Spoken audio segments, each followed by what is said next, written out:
population of about 170 million people and being among the world's fastest growing economies make Nigeria an attractive destination to investors.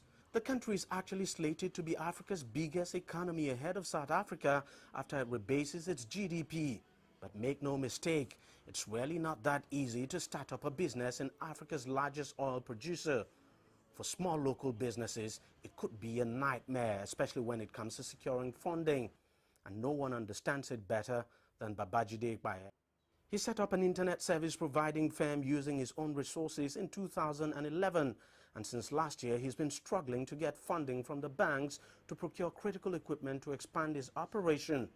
The biggest problem has been securing physical collateral. We also approached a lot of foreign companies, for example, the Export Development Bank of Canada. They were willing to fund a lot of the equipment we wanted to bring into the country, but they needed a local bank here to guarantee us. And that eventually turned back to the whole issue of the collateral. So it was just a vicious circle, and we just kept going around.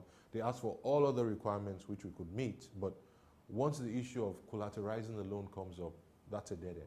Besides the issue of collateral, he still had to contend with the bank's lending rates, which are hardly supportive of small businesses. We're talking of almost 25% interest per annum.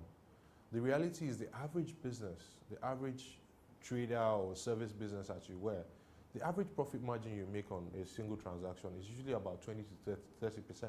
So in reality, you might be giving away all the money you make. Lending rates are very serious problems for local investors. Apart from being astronomical, bank loans have very short tenures. But guess what? The situation is about to get worse. The country's central bank is planning to increase its cash requirement ratio to 100% to stave off a further decline in the local currency. Now, that would inevitably deny banks of vital public sector funds. And the result is that they would be forced to lend out whatever they are left with at very high interest rates. Foreign investors are bringing funds to this economy at 5% or even less, whereas the domestic investors are sourcing funds at 25% and above. So it's creating a major problem of competitiveness for domestic investors. But with an economy heavily dependent on imports, the central bank argues that warding off inflation is more crucial for the country than lending rates.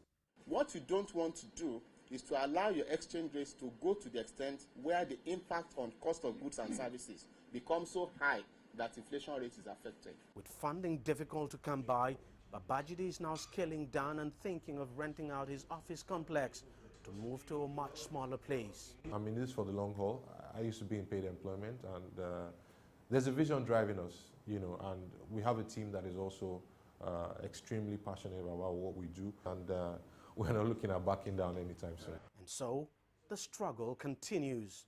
Deji Badmus, CCTV, Lagos, Nigeria.